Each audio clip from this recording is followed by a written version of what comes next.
कल्पना करके देखें कि आपके गांव में, आपके नगर में, आपके शहर में ये अनाउंसमेंट्स होती हैं, आपके व्हाट्सएप पर भी मैसेजेस आ जाते हैं, आपके फ़ोन पर मैसेजेस आ जाते हैं कि आने वाले 15 दिन के बीच आपको एक नए आइडेंटिटी सिस्टम को फॉलो करना पड़ेगा और बहुत जल्द आपको उस नए आइडेंटिटी सिस्टम को लेना पड़ेगा।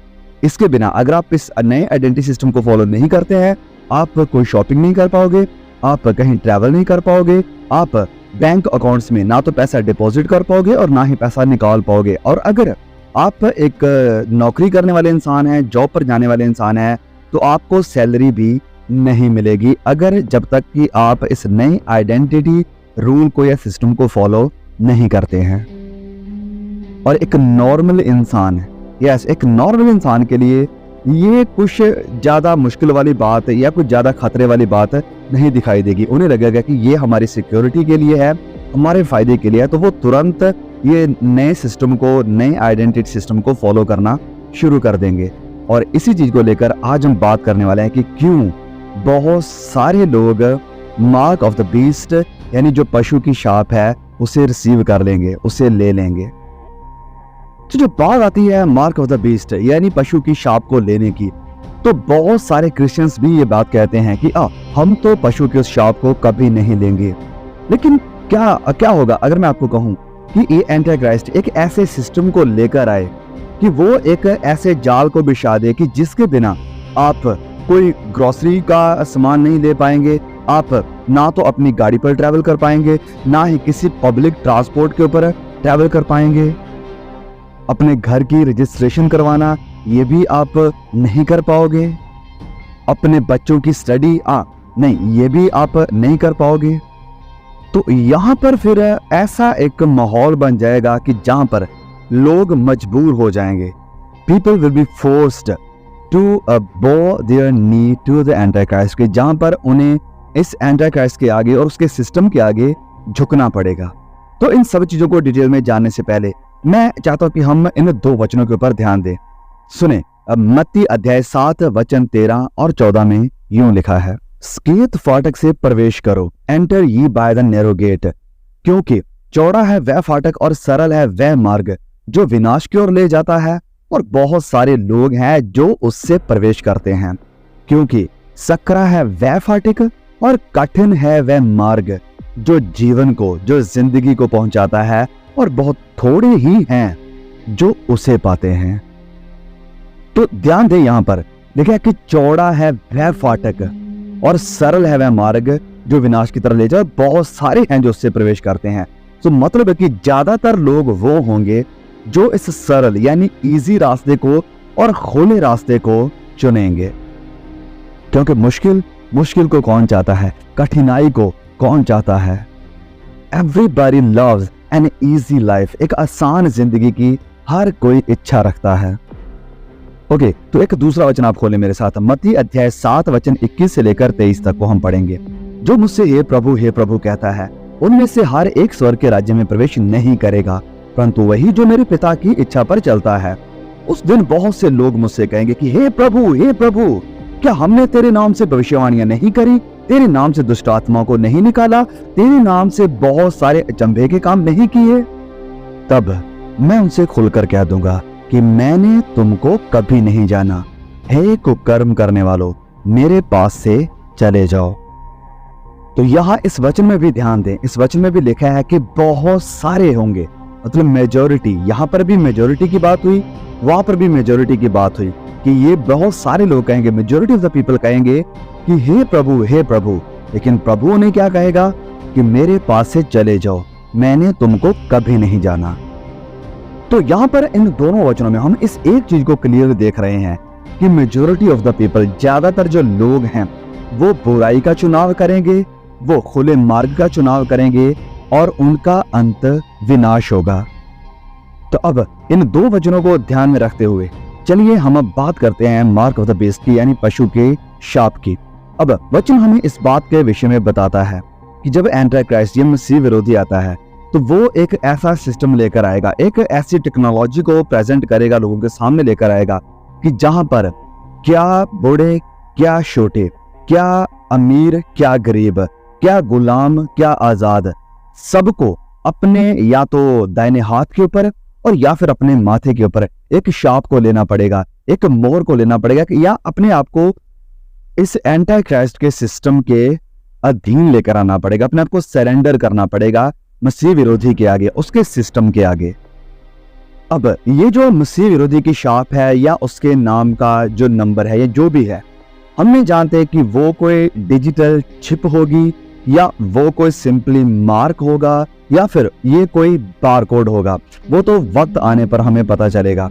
लेकिन ये एक बात तो क्लियर है कि बहुत सारे, सबसे पहली बात कि बहुत सारे लोग इस शाप को लेंगे, और दूसरी बात ये क्लियर है कि इस शाप को लेने के बिना ये एंटी क्राइस्ट सिस्टम ऐसा बना देगा कि लोगों को इससे लेने के बिना उन्हें अपनी जिंदगी बिताना या गुजारना बहुत ही ज्यादा मुश्किल हो जाएगा, बड़ा डिफिकल्ट हो जाएगा अगर लोग इस शाप को, उसके इस मार्क को नहीं लेते हैं। तो कल्पना करके देखें कि ये जो बड़े बड़े इंस्टीट्यूट्स हैं, जैसे बैंक्स हो गए या हॉस्पिटल्स हो गए या कॉलेज या स्कूल हो गए, वो कहने लगे कि देखो हम ये चीज़ों को अलाउ नहीं कर सकते हैं, हम पैसा नहीं दे सकते हैं, हम आपको एंट्री नहीं दे सकते हैं, हम आपको इन चीज़ों में अलाउ नहीं कर सकते अपने इंस्टीट्यूट्स में जब तक कि आप इस नए सिस्टम को फॉलो नहीं करते हो, जब तक कि हम आपके बदन पर, आपके शरीर पर, आपके माथे, आपके हाथ के ऊपर इस नए बार कोड को, नए चिप को या नई शाप को नहीं देखते हैं। प्लीज़ आप यहाँ से जा सकते हैं,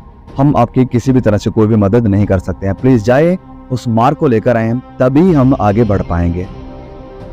तो सोच कर देखें कि उस वक्त में आप क्या करोगे, आप मतलब क्या फैसला लोगे। आपके ऊपर प्रेशर होगा, आपके ऊपर खाने पीने की चीज़ों को लेकर प्रेशर होगा, आपकी फैमिली को लेकर प्रेशर होगा कि आपको ग्रोसरी चाहिए, आपको फूड चाहिए, आपको सब्जियां चाहिए, आपको फ्रूट चाहिए, दिन प्रतिदिन की जिंदगी के लिए जो जरूरी चीजें हैं वो चाहिए, लेकिन वो आपको नहीं मिल पा रही हैं, वो सारी आपकी जरूरतें पूरी नहीं हो पा रही हैं। और अगर आप उस शाप को लेने से इनकार करते हो, उस मार्क को दिखाने से इनकार कर देते हो, तो आप पूरी तरह से अकेले पड़ जाओगे। You will be cut out from the society. आप सोसाइटी से पूरी तरह से जुदा हो जाओगे, अलग हो जाओगे, अकेले हो जाओगे, बिल्कुल पूरी तरह से खाली हो जाओगे। और ज्यादातर लोग वहां पर उस वक्त में फिर इतना मजबूर हो जाएंगे, इतना अपने आप को कंपेल कर देंगे कि उन्हें उस मार्क को, उस शाप को लेना ही पड़ेगा, उस नए आइडेंटिटी सिस्टम को फॉलो करना ही पड़ेगा। और ऐसा करते हुए वो अपने रूह, जिस्म, जान को शैतान के या एंटी क्राइस्ट के हवाले कर देंगे। अब इससे पहले कि मैं इस वीडियो में आगे बढ़ूं, मैं यहाँ पर एक बहुत ही जरूरी प्लीज दोनों कान यहाँ करके मुझे ध्यान से सुने। ये जो एंटी क्राइस्ट है, इसके बारे में लिखा है कि वो, उसकी जो शाप लगेगी वो या तो माथे पर होगी या फिर आपके बाजू पर, आपके हाथ के ऊपर होगी, राइट आर्म के ऊपर, राइट हैंड के ऊपर। इसका मतलब क्या है दिन प्रतिदिन की हमारी जिंदगी में? इसका मतलब क्या है, इससे हम क्या सीखते हैं? देखिए, माथे के ऊपर होने का मतलब है कि लोग पब्लिकली देख पाएंगे कि आप उसके फॉलोवर हैं। माथे पर मतलब वो सामने है, हर कोई देख सकता है। दूसरी तरफ है बाजू के ऊपर होने का मतलब हैंड में होने का। इसका मतलब क्या है कि आप इसे छिपा सकते हैं, किसी को पता नहीं भी चलने दे सकते। मतलब कि आप चुपके चुपके या चोरी चोरी शैतान के एंटी क्राइस्ट के फॉलोअर हो सकते हैं। शैतान ने आपको दो विकल्प दिए हुए हैं कि क्या आप मेरे पब्लिक डिवोटी या भक्त होना चाहते हैं या फिर आप मेरे सीक्रेट भक्त या फॉलोअर होना चाहते हैं। और आज की हमारी क्रिश्चियनिटी में भी बहुत सारे ऐसे लोग हैं जो कि हो सकता है उनके माथे पर तो शैतान की मोहर नहीं है, लेकिन उनके हाथों के ऊपर तो है।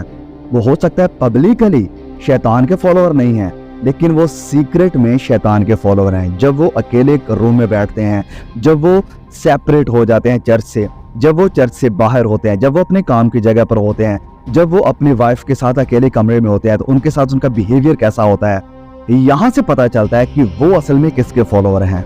वो शिपके शैतान के फॉलोअर हैं, चोरी चोरी शैतान के भक्त हैं, उसके वशीपर हैं। क्यों? क्योंकि वो चुपके से वही काम करते हैं जो शैतान के हैं, जो एंटी क्राइस्ट के हैं। मेरे प्रिय भाइयों, मेरी बहनों, मैं आपसे पूछना चाहता हूँ, आप किसके फॉलोअर हैं? प्रभु यीशु के या एंटी क्राइस्ट के? आप ऐसा देखिए, नहीं, पूरी दुनिया जानती है कि मैं यीशु का फॉलोअर हूँ। हाँ ठीक है, आपने माथे के ऊपर तो शैतान की मोहर नहीं ली हुई है, लेकिन क्या आपके हाथ में शैतान की मोहर है कि आप उसके एक सीक्रेट फॉलोअर हैं? आप सीक्रेट में शैतान और शैतानी काम करते हैं, उसको फॉलो करते हैं, उसके जैसे काम करते हैं। शैतान के दो विकल्प रहेंगे आपको देने के लिए। आप उसके सीक्रेट फॉलोअर बन सकते हैं या फिर उसके पब्लिक फॉलोअर बन सकते हैं। ओके, तो हमारे वीडियो में हम आगे बढ़ते हैं। सबसे पहली चीज जो शैतान इस्तेमाल करेगा, ये जो एंटी क्राइस्ट इस्तेमाल करेगा लोगों को अपनी तरफ अट्रैक्ट करने के लिए या अपने विषय में एक बड़ी इमेज, अपने विषय में एक डिवाइन तस्वीर लोगों के सामने लेकर आने के लिए, वो होगा डिसेप्शन। वो गुमराही का इस्तेमाल करेगा। वो बहुत बड़े क्राइसिस को प्रेजेंट करेगा, या क्राइसिस को वो खुद खड़ा करेगा, या मुश्किलों को, प्रॉब्लम्स को, लड़ाइयों को, ऐसी ऐसी चीजों को खड़ा करेगा, वो खुद लेकर आएगा। और बाद में इनका सोल्यूशन निकालने के लिए वो खुद ही खड़ा होगा। वो खुद एक ऐसे सिस्टम को लेकर आएगा जिससे वो कहेगा कि हाँ ओके, फाइनेंशियल क्राइसिस है, मैं इसे हैंडल कर सकता हूँ। ओके, एनवायरमेंटल क्राइसिस है, मैं इसे हैंडल कर सकता हूँ। लोगों के बीच में लड़ाइयाँ, देशों के बीच में लड़ाइयाँ चल रही है, हम शांति को पैदा कर सकते हैं। तो वो इस सारी चीजों का सोल्यूशन बनकर आएगा। इसी कारण तो लिखा है प्रकाशित वाक्य 13 में कि क्या बुढ़े, क्या छोटे, क्या बच्चे, जवान, हर एक के माथे के ऊपर या हाथों के ऊपर उसकी छाप होगी। मतलब है कि वो एक ऐसा फाइनेंशियल सिस्टम खड़ा करेगा जिसमें कोई भी फाइनेंशियल प्रॉब्लम्स किसी को भी नहीं रहेगी। तो ये हो गया एंटी क्राइस्ट का सबसे पहला हथियार, गुमराही। डिसेप्शन को यूज करेगा, और डिसेप्शन को यूज करके वो अपने आप को मसीहा बताएगा, अपने आप को हीरो बनाएगा और अपने आप को उद्धारकर्ता बनाएगा, जो कि दुनिया का उद्धार करेगा, दुनिया की सारी मुश्किलों का ये समाधान करेगा। लेकिन हम जानते हैं कि ये शांति, ये सोल्यूशन झूठा होगा, ये सब कुछ डिसेप्टिव होगा और टेम्पोरल होगा। मतलब कि थोड़े समय का, हाँ थोड़े समय के लिए होगा। तो यहाँ पर ये यस ऑफ कोर्स बिल्कुल ये बात सही है कि वो लोगों को मसीहा तो जरूर दिखाई देगा कि हाँ ये मसीहा है, ये अच्छा काम कर रहा है, लेकिन असल में ये एक डिक्टेटरशिप वाला काम होगा कि या तो आप उसके अधीन हैं और या फिर आप उसके खिलाफ हैं। और अगर आप उसके खिलाफ हैं तो आपको मुश्किलें होंगी, परेशानी होगी, यहाँ तक कि हो सकता है कि आपको मौत का भी सामना करना पड़े। या तो आप उसके सामने झुकेंगे या फिर आप सफर करेंगे, सामना करेंगे कठिनाइयों का। ओके, तो ये थी एंटी क्राइस्ट के विषय में पहली बात कि वो गुमराही के साथ अपने आप को मसीहा बनाएगा। दूसरी बात है वो मसीह यीशु और उसके लोगों के खिलाफ होगा। यस, वो क्रिश्चियंस के खिलाफ होगा। जब हम पढ़ते हैं डैनियल अध्याय 7 और उसके वचन 25 में, यहाँ पर यूं लिखा है, और वह परम प्रधान के विरुद्ध बातें करेगा और परम प्रधान के पवित्र लोगों को पीस डालेगा। परम प्रधान के पवित्र लोगों को, यानी खुदा के धर्मी लोगों को वो पीस डालेगा और समय और व्यवस्था के बदल देने की आशा करेगा, वरन 3.5 काल तक वह सब उसके वश में कर दिए जाएंगे। तो यहां पर लिखा है कि वो परम प्रधान के यानी खुदा के पवित्र लोगों को पीस डालेगा। तो प्रियो, इस बात को हमेशा ध्यान रखें। ये जो आइडिया है कि नहीं एंटी क्राइस्ट के आने से पहले हम उठा लिए जाएंगे, एंटी क्राइस्ट क्रिश्चियंस के ऊपर अत्याचार नहीं कर पाएगा क्योंकि क्रिश्चियन तो यहाँ पर होंगे ही नहीं, ये एक डिसेप्शन है, ये लाई है, ये झूठ है, ये गुमराही है। प्लीज इससे सतर्क रहें। वचन क्लियर है, नया नियम क्लियर है, प्रभु यीशु क्लियर है, उसके प्रेरित क्लियर है, और यहाँ पर पुराने नियम में डैनियल भी क्लियर है कि पवित्र लोग जो होंगे, जो चुने हुए हैं, जो खुदा के लोग हैं, वो उन्हें पीस डालेगा। ओके, आप कहेंगे ये तो पुराने नियम में है। भाई आपको मैं नए नियम में भी दिखाता हूँ। चलिए हम नए नियम में एक बार आते हैं। प्रकाशित वाक्य 13:7, प्रकाशित वाक्य 13:7 लिखा है यहाँ पर, उसे ये अधिकार दिया गया, उसे ये अथॉरिटी दी गई, उसे ये अधिकार दिया गया कि वह पवित्र लोगों से लड़े। पवित्र लोगों से लड़े। ये पवित्र लोग कौन है? इंग्लिश में लिखा है the holy ones, the chosen one, प्रभु यीशु के लोग, और उन पर जय पाए, और उसे हर एक कुल, भाषा, लोग और जाति पर अधिकार दिया गया। दे आर द सेंट, प्रभु यीशु के लोग हैं, ये उनके साथ लड़ेगा और उनके ऊपर जीत पाएगा। तो मसीह यहाँ पर होंगे जब ये मसीह विरोधी आएगा, क्योंकि ये मसीह विरोधी क्रिश्चियन से नफरत करेगा। क्यों नफरत करेगा? क्योंकि ये क्रिश्चियंस उसके खिलाफ खड़े होंगे, ये क्रिश्चियंस उसके सिस्टम के सामने अपने आप को झुकाएंगे नहीं, उसके सामने घुटना नहीं टेकेंगे। इस कारण ये मसीह विरोधी उनसे नफरत करेगी, जो सच्चे क्रिश्चियन होंगे, जो सच्चे विश्वासी होंगे। और यहीं पर विश्वास की परख होगी, यहीं से पता चलेगा कि कौन खुदा का है और कौन उसका नहीं है। और मैं ये बात अक्सर कहता हूँ, कई बार कह चुका हूँ, कि उस वक्त में सिर्फ 2 ही कैटेगरी के लोग होंगे। आज तो बड़ी अलग अलग कैटेगरीज हैं। कोई कहता मैं कैथलिक, कोई कहता मैं प्रोटेस्टेंट, कोई कहता मैं टीपीएम, कोई कहता मैं वननेस, कोई कहता मैं बैप्टिस्ट, कोई कहता मैं ये हूँ, मैं पेंटिकॉस्टल हूँ, मैं कैरिज्मेटिक, मैं ये वो। अब कुछ नहीं होगा। उस वक्त सिर्फ 2 ही कैटेगरी होंगी, 2, सिर्फ 2। या तो आप शैतान की बात को मानोगे, या तो आप खुदा की बात को मानोगे। या तो आप एंटीक्राइस्ट की तरफ हैं, या आप मसीह यीशु की तरफ हैं। या तो आप अपने आप को एंटीक्राइस्ट के हवाले कर दोगे, या फिर आप अपने आप को मसीह यीशु के हवाले कर दोगे। सो सिर्फ 2 ही कैटेगरीज होंगी। और मैं चाहता हूं कि आज हम भी इसी कैटेगरी को लेकर चलें कि हम एक ही कैटेगरी हैं। हम मसीह यीशु के मानने वाले हैं, मसीह यीशु के पीछे चलने वाले हैं। ये सारी ऑर्गेनाइजेशन, ये सारे सिस्टम, मैं इसका, मैं उसका, मैं इसके पीछे, मैं उसके पीछे, मैं ये हूं, मैं वो हूं, अरे ये सब खाक है, ये सब मिट्टी है। अगर आप मसीह यीशु के हैं, यही बात आखिर में, एंड में मायने रखेगी। अगर आप पवित्र वचनों के अधीन हैं, यही बात आखिर में मायने रखेगी। आपका बुनियाद कहां पर है? किसी चर्च की डॉक्ट्रिन्स के ऊपर है या बाइबल के सिद्धांतों के ऊपर है? ये बात मायने रखेगी। सो मेरी आपसे रिक्वेस्ट है, प्लीज मसीह यीशु को माने, उसकी बात को माने, उसके वचनों को माने, उसके वचनों की स्टडी करें और अपने आप को कहें कि मैं मसीह यीशु के पीछे चलने वाला हूँ। I am a Christian, I am not a Catholic, I am not a Protestant. मैं कोई प्रोटेस्टेंट नहीं हूँ, मैं बैप्टिस्ट नहीं हूँ, मैं कैथलिक नहीं हूँ, मैं ये हूँ, मैं वो हूँ, मैं ये सब कुछ नहीं हूँ। मैं सिर्फ क्रिश्चियन हूँ, मसीह यीशु के पीछे चलने वाला, बाइबल को मानने वाला। ये चीज मायने रखेगी और यही चीज एंड में आएगी भी। यहीं पर से सारी परीक्षाएं शुरू होगी। तो जब एंटीक्राइस्ट रूल पर आता है, ताकत में आता है, तो उस वक्त मसीहों के ऊपर अत्याचार, मसीहों के ऊपर परसिक्यूशन सबसे ज्यादा हाई लेवल पर होगा। बहुत ही भयानक ये अत्याचार होगा, क्योंकि वो मसीहों को चुन चुन कर मारेगा। क्यों मारेगा? क्योंकि मसीह लोग उसके सामने झुकेंगे नहीं, उसको सजदा नहीं करेंगे, उसकी अथॉरिटी को नहीं मानेंगे। उसे प्रभु कहने की बजाय वो कहेंगे कि यीशु हमारा प्रभु है। इस कारण वो उनसे नफरत करेगा, उनसे बैर करेगा। बिल्कुल उसी तरह से जैसे 90 एडी के करीब डोमिशियन ने किया और जैसे 60-70 एडी के करीब नीरो ने किया, रोमी हाकिमों ने किया। बिल्कुल उसी तरह का ये रूल होगा। और फिर एक बहुत ही क्लियर पिक्चर वचन भी हमें इन सब चीजों के विषय में देता है। जब हम पढ़ते हैं प्रकाशित वाक्य अध्याय 20 और उसके वचन 4 में, और ये एक मेरा बहुत ही फेवरेट वचन है इस कारण क्योंकि ये क्लियर कर देता है कि जो मसीह लोग होंगे वो एंटी क्राइस्ट के वक्त में होंगे और एंटी क्राइस्ट मसीहों को मारेगा।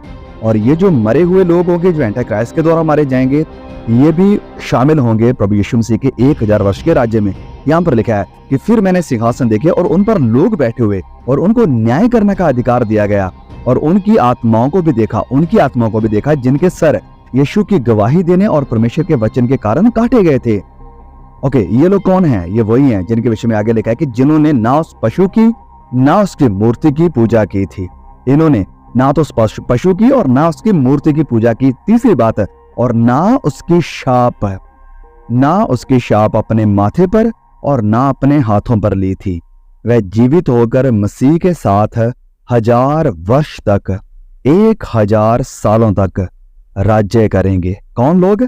ये लोग जिन्होंने ना पशु की पूजा की, ना उसकी मूर्ति की पूजा की, और जिन्होंने ना उसकी शाप को लिया अपने माथे या अपने हाथों के ऊपर।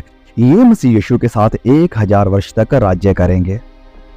तो हाँ, ये बात तो क्लियर है कि एंटी क्राइस्ट की इस शाप को ना लेने का मतलब है अपने ऊपर मुसीबतों को लेकर आना, अपने ऊपर प्रॉब्लम्स को लेकर आना। और यही कारण होगा कि लोग सिंपली अपने आप को शैतान के, उसकी मूर्ति के आगे अधीन कर देंगे, उसके आगे झुका देंगे और उसकी शाप को ले लेंगे, ताकि ये लोग अपनी जिंदगी उसी कंफर्ट के साथ जी सके जैसे वो जी रहे थे। ये अपनी जिंदगी को उसी तरह से रेगुलर कर सके जैसे उनकी जिंदगी चल रही थी। क्योंकि कौन चाहेगा मुश्किल का सामना करना? कौन चाहेगा कि उन्हें खाना ना मिले? कौन चाहेगा कि उनके दिन प्रतिदिन के जो काम हैं वो कंप्लीट ना हो सके? इस कारण बहुत से लोग उसके आगे झुक जाएंगे, उसकी शाप को ले लेंगे।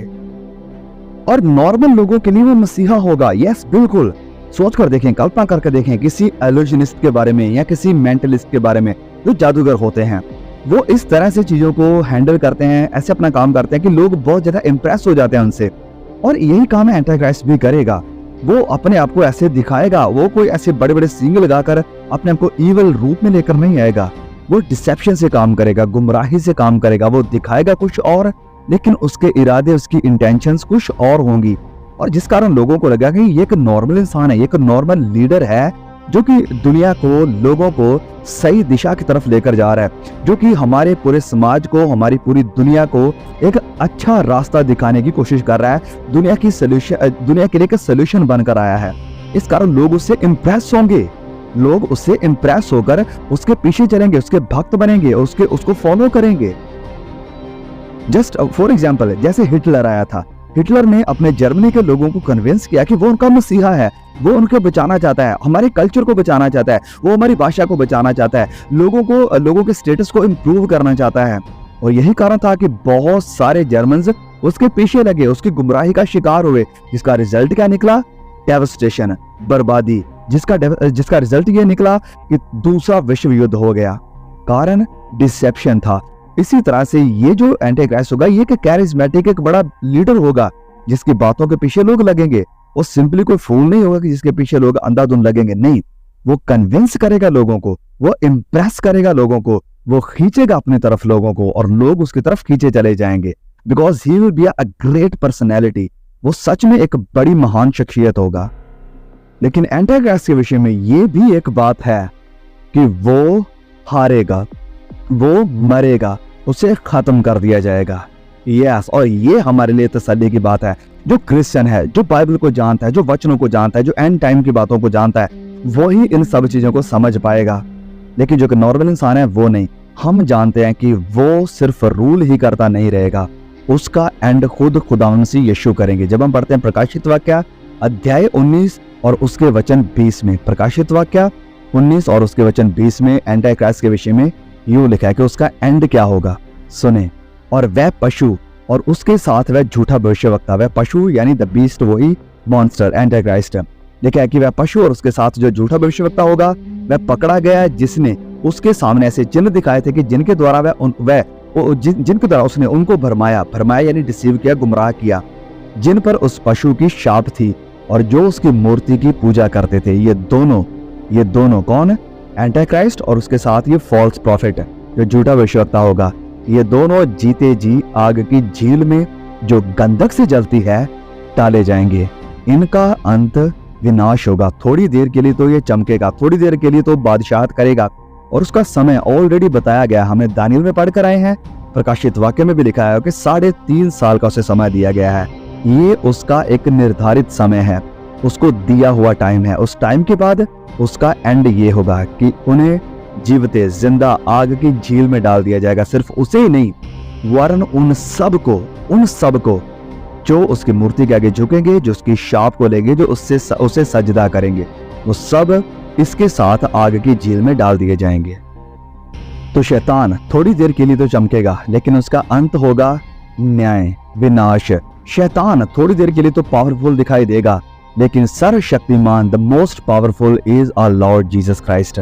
मसीह यीशु ही सर्वशक्तिमान है, वो उसका खात्मा करेंगे, उसका एंड करेंगे।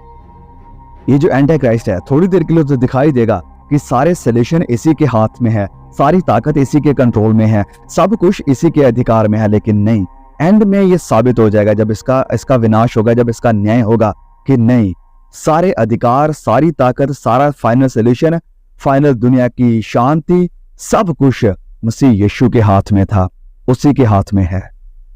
सो मेरे प्रिय भाइयों और बहनों, आप जो मेरी आवाज को सुन रहे हैं, जिन्होंने यहां तक इस वीडियो को देखा है, मैं आपसे कहना चाहता हूं कि ओके, थोड़ी देर के लिए तो ये जो बुराई है चमकेगी, बुराई है वो सक्सेसफुल होगी, कामयाब होगी, दुनिया को इम्प्रेस करेगी, लेकिन बुराई सदा बनी नहीं रहेगी, झूठ सदा खड़ा नहीं रहेगा, इसे खत्म होना ही पड़ेगा और ये खत्म होगा।